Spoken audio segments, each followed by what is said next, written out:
여러분들 이 말을 오해 없이 들으셨으면 좋겠어요.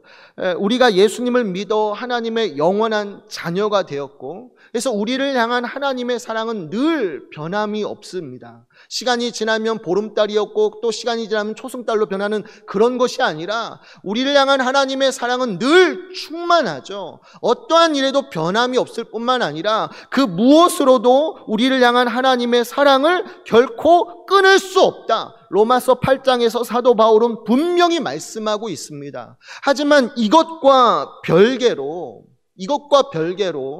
우리가 이 몸으로 이 땅에서 어떻게 살았는가에 대한 하나님의 엄중한 평가가 또 기다리는 거예요. 우리가 예수님을 믿어 하나님의 영원한 자녀가 되었어요. 이건 결코 변하지 않는 사실이에요. 내가 혹 죄를 지었다 할지라도 하나님의 사랑은 줄어들거나 늘어나거나 하지 않습니다. 늘 보름달과 같이 충만하시고요. 어떠한 것으로도 그 사랑을 끊을 수 없습니다. 그러나 이것과 별개로 오늘날 이 땅에서 내가 살아가면서 하루를 살든 첫날을 살든 간에 이 몸으로 어떻게 살아갔는가에 대해서 하나님은 엄중한 평가를 마지막 날에 내리실 것이고, 그래서 누군가에게는 잘하였도다, 착한 종아 라는 칭찬을 하실 것이지만 반대로 누군가에게는 악하고 게으른 종이라는 무서운 책망을 하실 수 있다라는 거예요. 먼저 사도 바울은 우리가 어떠한 존재인가를 가르쳐 줍니다. 우리가 어떤 사람인가, 이 땅에서 어떠한 존재로 살아가야 할 것인가에 대해서 본문 1절에서 다음처럼 가르쳐 주고 있습니다. 보십시오. 사람이 마땅히 우리를 그리스도의 일꾼이요 하나님의 비밀을 맡은 자로 여길지어다. 아멘. 말씀 보면 바울은 좁게 보면 사도인 자신에 대해서 말하고 있지만 넓게 보면 모든 그리스도인이 가져야 할 정체성에 대해서 두 가지로 나누어 설명하고 있습니다. 바울은 자신뿐만 아니라 우리 모두에게 너희는 이와 같은 신분을 가진 사람이야, 이와 같은 존재로 살아가야 돼. 근데 그게 뭔가 두 가지로 설명하고 있다는 거죠. 첫 번째로는 우리가 그리스도의 일꾼이라고 얘기합니다. 첫 번째로 우리는 그리스도의 일꾼이다 라고 얘기하는데 마치 우리가 예수님께 고용된 사람인 것처럼 얘기하고 있죠. 하지만 원어를 보면 여기에서 일꾼이라는 단어가 헬라어로 휘페레테스이고 아레에라는 휘페와 뱃사람의 레테스가 합성되어서 본래 배 밑창에서 노를 젓는 종, 노예라는 의미를 가지고 있습니다. 여러분들 고전 영화 배너를 아시나요? 배너를 보면 주인공 배너가 친구의 모함을 받아 사형수가 되었고 로마의 전함 가장 밑바닥에서 족쇄에 묶인 채 북소리에 맞춰 힘껏 노를 젓는 비참한 노예로 살아가잖아요. 아마 그 장면을 기억하시는 분들도 있을 거예요. 족쇄가 메어진 채 북소리에 따라서 힘껏 노를 젓는 이 노예의 삶. 근데 이러한 로마 전함 가장 밑바닥에서 가장 낮은 노예의 삶을 살아가는 이 사람들을 가리켜서 헬라어로 휘페레테스라고 얘기하는 거예요.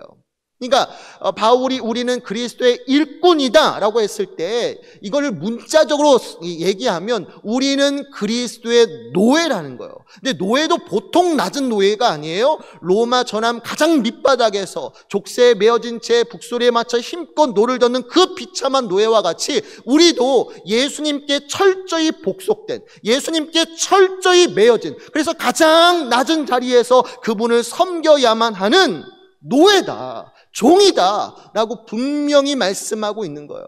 그러면 하나님이 만세와 만대로부터 꽁꽁 숨겨두셨다가 그의 성도들에게 밝히 드러내신 이 비밀이라는 것이 도대체 뭐냐라고 했을 때 마지막 구절에서 분명하게 말씀하고 있죠. 이 비밀은 바로 우리 안에 계신 예수 그리스도다.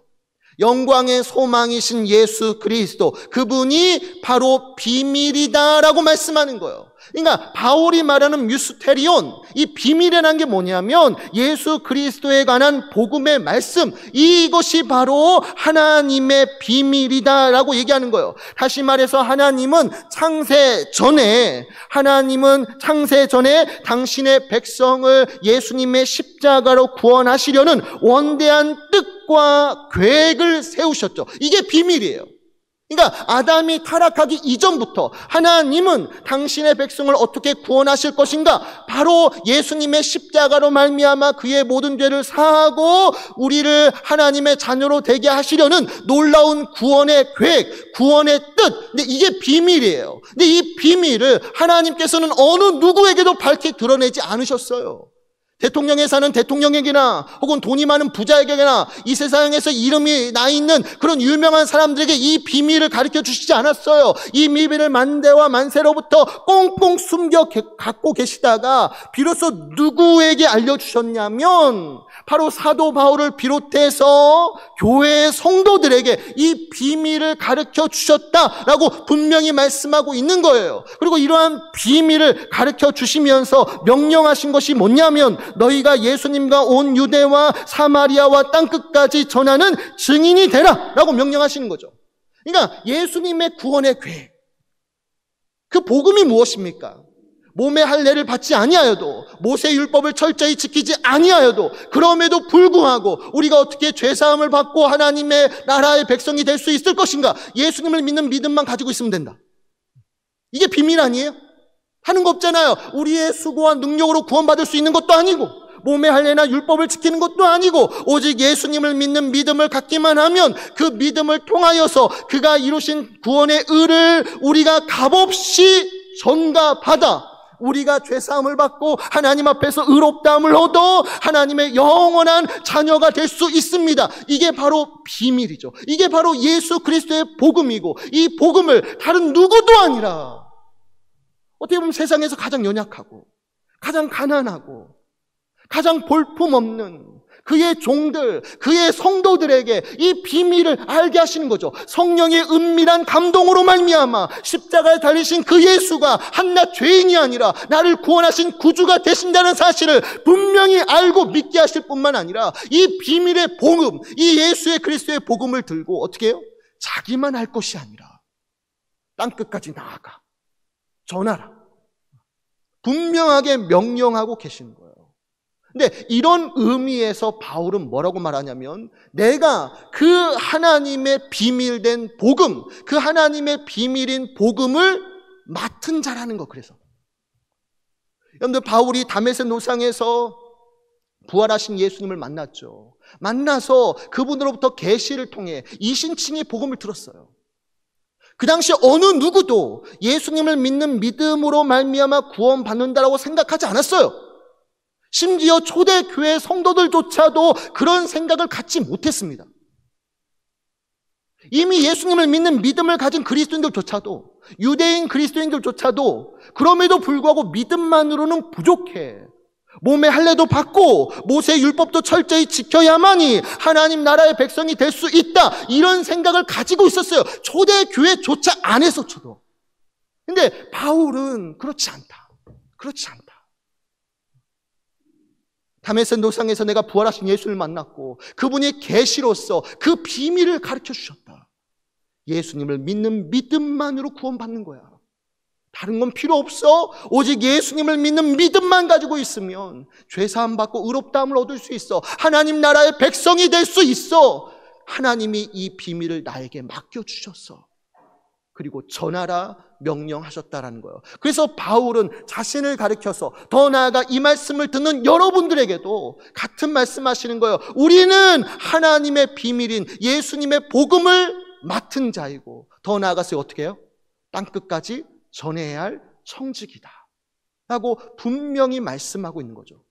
여러분들 본문 1절에서 우리는 그리스도의 일꾼이요 하나님의 말씀을 맡은 자라는 이 표현을 제가 묵상하면서 이걸 좀 더 쉽게 좀 더 간단하게 전할 수 없을까 묵상하면서 기도하다가 딱 한 구절이 떠올랐어요. 그게 바로 사도행전 26장 16절 후반부의 말씀인데 거기에 이런 말씀이 적혀 있습니다. 바울이 예수님께 들은 말씀인데요. 너로 종과 증인을 삼으려 함이니라는 말씀이에요. 너로 종과 증인을 삼으려 함이니라는 말씀이죠. 바울이 다메섹 노상에서 부활하신 예수님을 만났고 그분이 부르시는데 무엇으로 부르시느냐? 종과 증인으로 부르셨다라는 거예요. 앞에 나오는 종이라는 것이 바로 휘페레테스, 그죠? 앞에 나오는 종이라는 것이 그리스도의 일꾼이라고 했을 때 일꾼과 똑같은 휘페레테스로 되어 있고, 뒤에 증인은 헬라어로 마르티스로서 순교자를 뜻하는 영어 단어 마터가 여기에서 파생되었습니다. 그러니까 정리하면 본문 1절에서 바울은 자신을 비롯하여 모든 신자가, 모든 그리스도인들이 그리스도의 일꾼이요 하나님의 비밀을 맡은 자라고 하였는데, 이걸 풀어 말하면 우리는 잘 들으세요, 예수님의 종과 증인이라는 거예요. 다시 말할게요. 본문 1절에서 바울은 우리는 그리스도의 일꾼이요 하나님의 말씀, 하나님의 비밀을 맡은 자라고 표현하고 있는데, 이것을 좀 더 쉽게 그리고 간단하게 표현하면 우리는 예수님의 종과 증인이라는 거예요. 이 땅에 살아가면서 우리의 존재, 우리의 역할이 뭐냐? 예수님의 종과 증인으로 살아야 한다라는 거예요. 좀 더 구체적으로 말하면 예수님의 종으로 산다라는 것은 예수님의 말씀에 철저히 순종해야만 하는 노예다.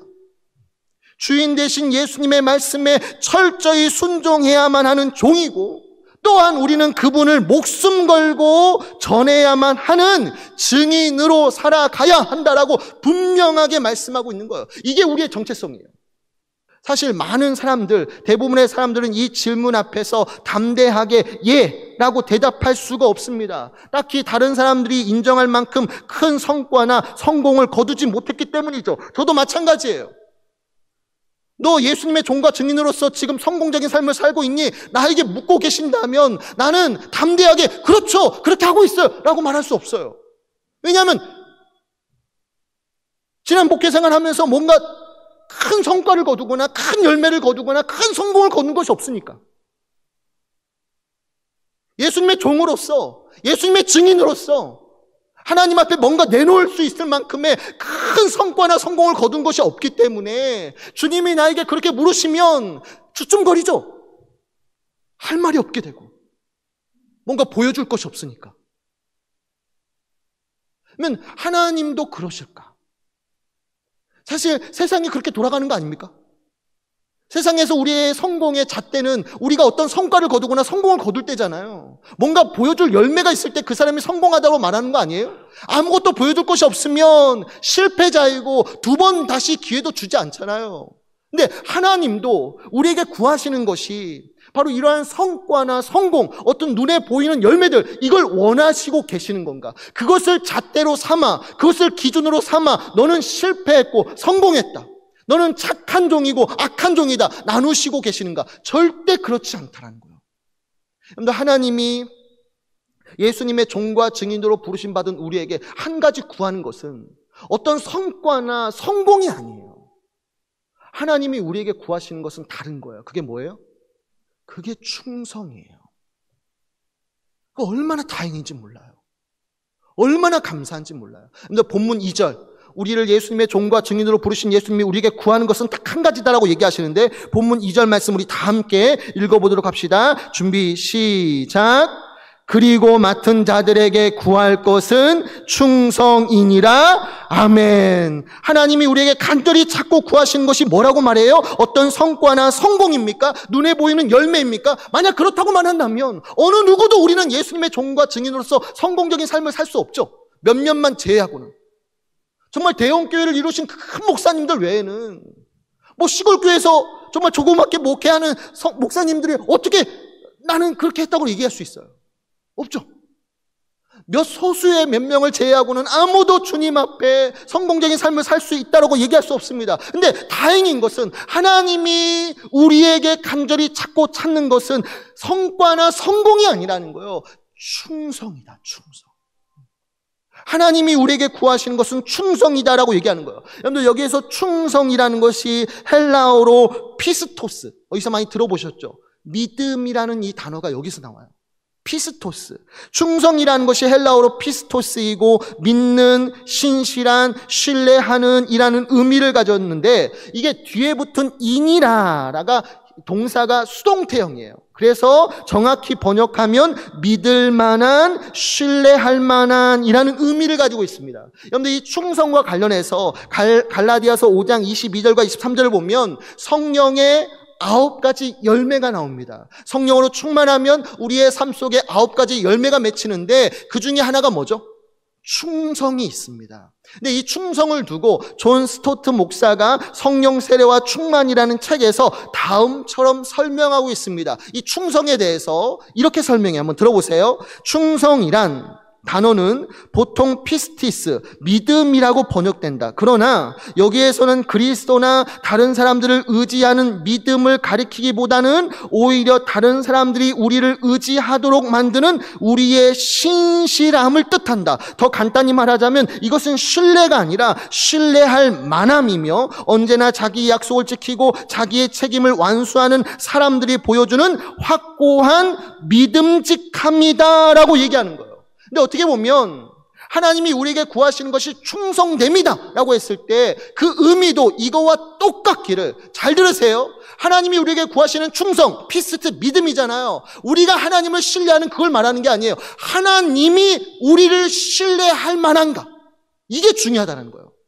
하나님이 우리에게 구하시는 충성됨이란 게 뭐냐면 우리가 어떠한 상황, 어떠한 형편이든지 혹 하나님의 일을 하다 보면 성공을 거둘 때도 있지만 또한 실패를 예상할 때도 있잖아요.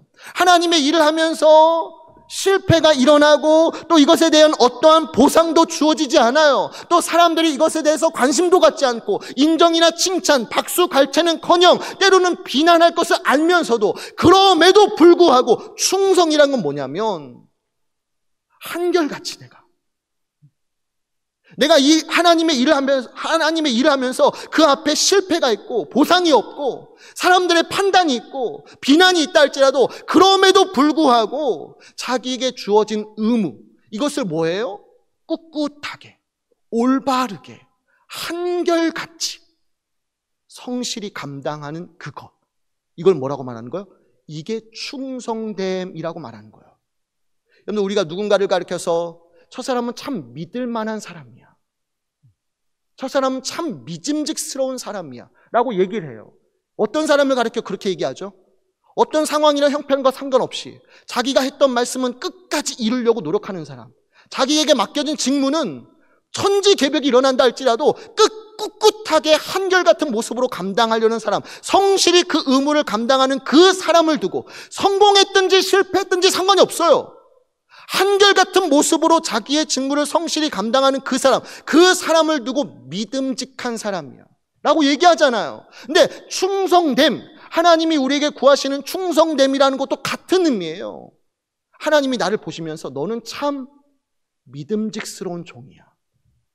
여러분들, 팀 켈러 목사님이 계십니다. 우리들에게 정말 좋은 신앙 서적들을 많이 쓰신 목사님인데 지난 5월에 돌아가셨죠. 근데 팀 켈러 목사님의 탕부 하나님이라는 책을 보면 예수님과 베드로에 관한 가상의 이야기가 나옵니다. 언젠가 한번 제가 여러분에게 들려줬던 기억이 나는데 혹 알더라도, 기억이 나더라도 한번 들어보세요.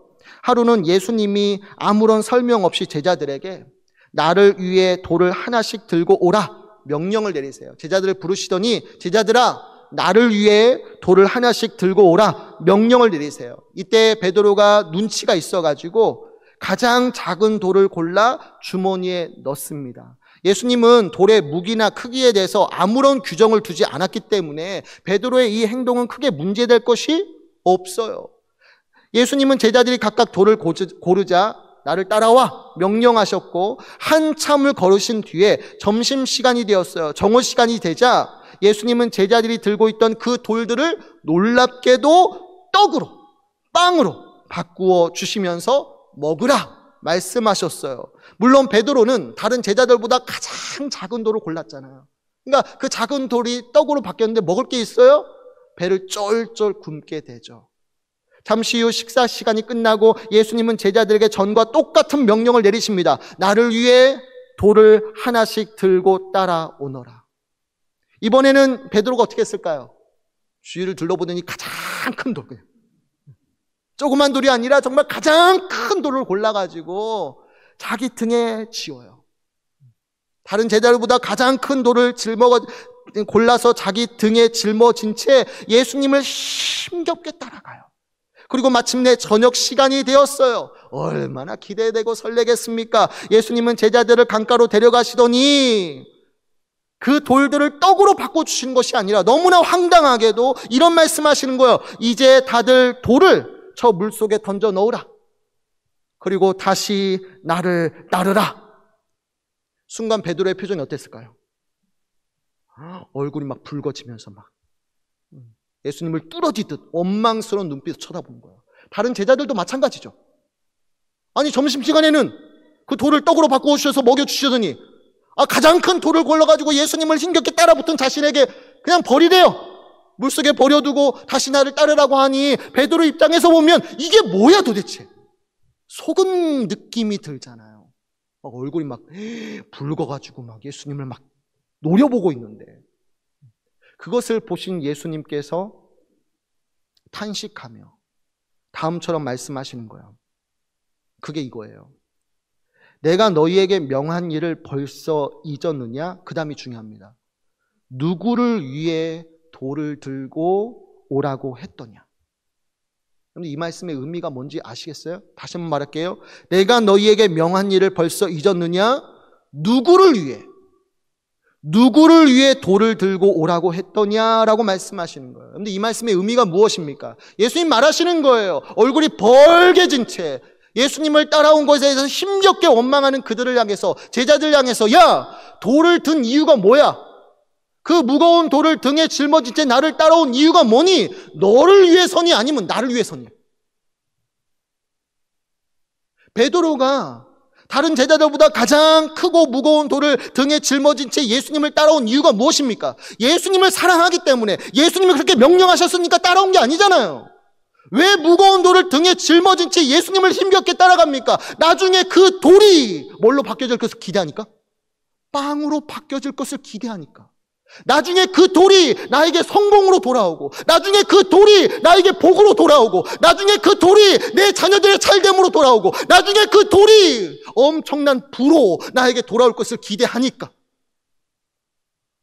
그 무거운 돌을 등에 짊어지고 힘겹게 따라가는 거 아니에요? 그러다가 예수님이 그 돌을 그냥 버리라고 하니까 막 얼굴이 붉어진 채 원망하듯 불평하듯 쏘아보는 거 아닙니까?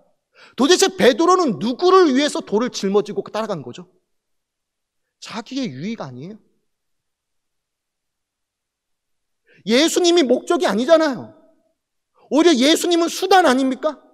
자기의 행복을 위해서, 자기의 유익을 위해서, 자기가 이루고자 하는 소원과 바람을 위해서 예수님을 수단처럼 사용하고 있는 거 아니에요? 그런 목적으로, 그런 이유로 돌을 힘겹게 짊어지고 있는 거 아닙니까?